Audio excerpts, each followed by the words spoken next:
Hello viewers, আপনাদের সকলকে জানাই ওয়েলকাম। আজকে আমাদের সাথে আছে সারা, সারাকেও জানাই ওয়েলকাম। সারা, কেমন আছেন? জি আলহামদুলিল্লাহ। আচ্ছা, আমরা তাহলে প্রশ্নোত্তর পর্বে চলে যাই। আপনি কি রেডি? জি অবশ্যই। আচ্ছা, আপনার জন্য প্রথম প্রশ্ন, বলেন তো কোন সংখ্যা থেকে অর্ধেক বাদ দিলে তা শূন্য হয়ে যায়?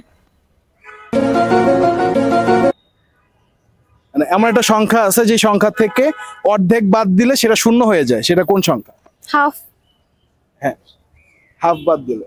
এটাই যেহেতু গুগলি কোশ্চেন, একটু ট্রিকি হবে, একটু মানে ম্যাথের হিসাব করে আপনি হচ্ছে উত্তর পাবেন না, একটু অন্যভাবে হচ্ছে চিন্তা করতে হবে। নো। একটা হিন্স দিব।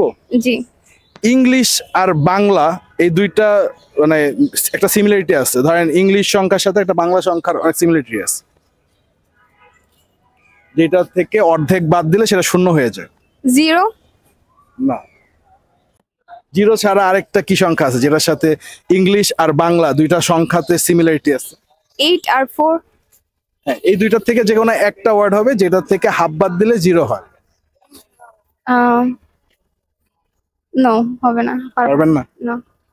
4। আপনি খুব কাছাকাছি আছেন, কিভাবে সেটা বলতে হবে? 8। মানে কিভাবে সেইটা একটু যদি ব্যাখ্যা করেন, মানে কেন আপনার এই উত্তরটা মনে হলো যে এটা 4 অথবা 8 হতে পারে? কজ এটা আইডিয়া নেই আমার। তাহলে উত্তরটা কি নিব? 8। কেন সেটা বলতে পারবেন না?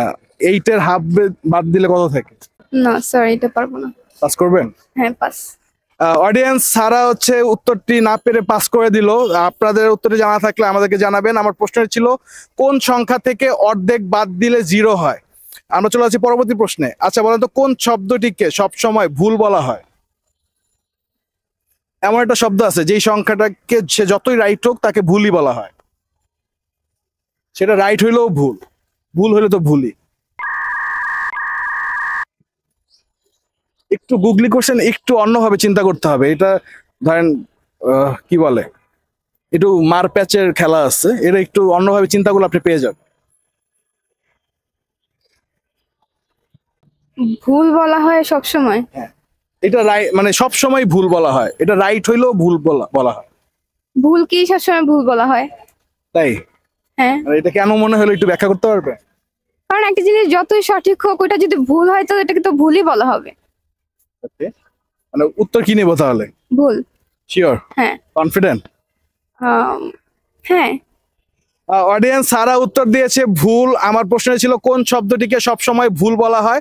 উত্তরটি সঠিক কিনা আপনারা আমাদেরকে জানাবেন। চলে যাচ্ছে পরবর্তী প্রশ্নে। আচ্ছা বলেন তো জ্বলছে তবু পুড়ছে না কোন সে প্রাণী? বলো তো দেখি। মন। আপনার মন কি সব সময় জ্বলে? না অ্যাকচুয়ালি। তাহলে কি হতে পারে? না, আমার জাস্ট মনে হইলো। এটা হিন্স দিব। হ্যাঁ অবভিয়াসলি। এই এমন একটা জিনিস, মানে এই প্রাণীটা নিয়ে আমরা ছোটবেলায় সবাই কম বেশি খেলছি। ছোটবেলায় আমরা এটা দেখলে হচ্ছে আমরা খুশি হয়ে যেতাম।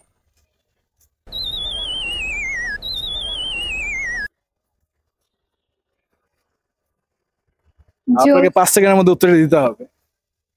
1 2। একটু চিন্তা করেন কোন জিনিসটা জ্বলে কিন্তু পড়ে না। আগুন। আগুন তো জ্বলে, জিনিস জ্বলতেই থাকে এবং সে পুড়তেও থাকে। এমন একটা জিনিস আছে সেটা জ্বলে, ঠিক আছে, লাইটের মতো করে জ্বলে, কিন্তু সেটা কখনো পুড়ে না। এটা একটা পোকা।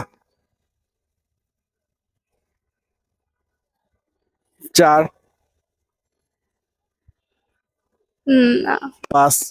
আপনার সময় শেষ।